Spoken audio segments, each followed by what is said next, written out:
Okay, Mike, and just have a look at this is the 55-250 lens. You can see the Canon lens, and I use this a lot, and it's a good quality lens at relatively low price again, you know.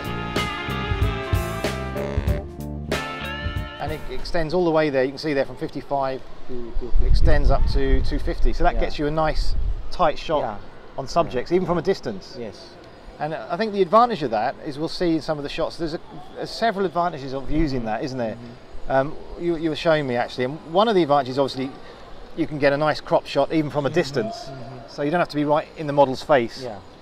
It also allows you to get these natural shots,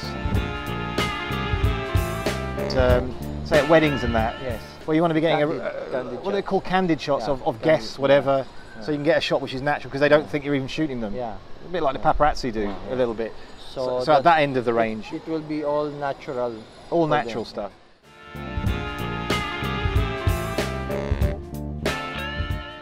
Just saying, the other nice thing, shooting at this sort of long focal length, up to 250, or any of these long ones here, you can see there, is that it allows you to get this nice bokeh effect behind the subject, where you get this blurred effect out of focus as a backdrop, which using this lens at its higher sort of focal length settings allows you to get, you know, on a budget basically, because your other option is to go with a very wide aperture, expensive lens, because they tend to cost a lot. So that was another nice thing, which is a huge tip, I think, for people who want to get nice creamy backgrounds, is to use that at the maximum focal, or near the maximum focal length. Yeah, the only thing that you need to consider on those to achieve those bokeh effect using this lens is you should know you should be familiar with the distance, with your distance to the subject. Yes. When using on the full length of the focal length of the camera. And that's from experience, I guess, is it? Yeah, more or less. Practice. As you practice, as you shoot, as you always use this lens, and you can always see what's your distance already.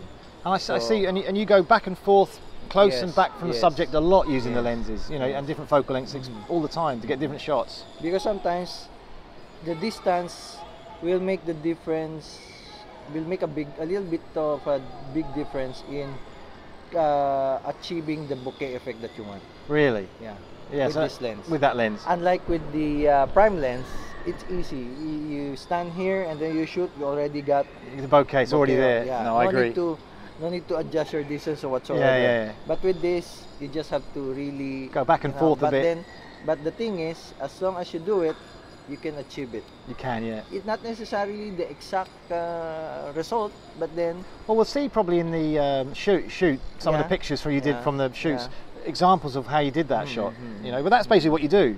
So you're basically going back and forth up the...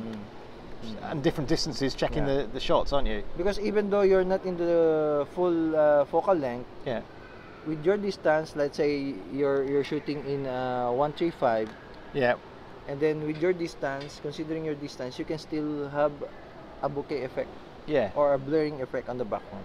So you can still, depending how close you are to the subject. So that's the thing.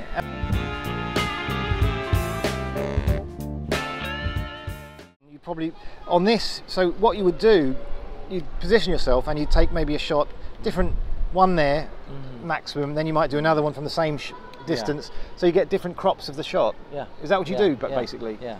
Yeah. So every time you go to a position, you try out 2 or 3 different shots, so you get maybe close up, medium close up, or even a wider shot. And even your composition. Yeah. Yeah. So you use this to crop in camera. You don't crop it all in generally, or very little cropping in after Photoshop. You do a small bit, but generally you know your shots in camera when you're taking them, don't you? So because once you crop it on the camera, once you download it and post process it, it's much easier for you to decide now how much cropping you still need to do. Yeah, much easier.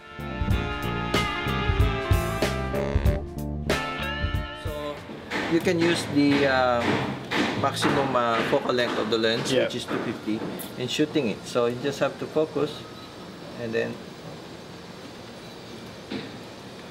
perfect.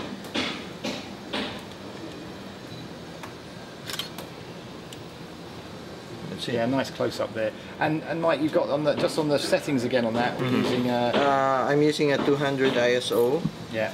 Aperture 5.6, and shutter speed of 125. And also, I'm using the automatic white balance, and on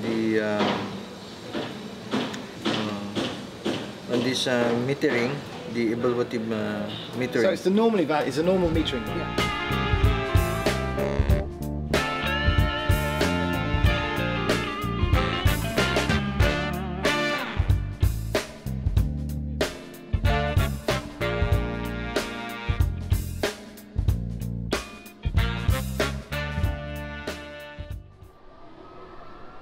Okay, thanks very much for watching. I hope you found that useful. Mike, thanks very much. Thank you also. And I hope you might use some of those tips in your own photography.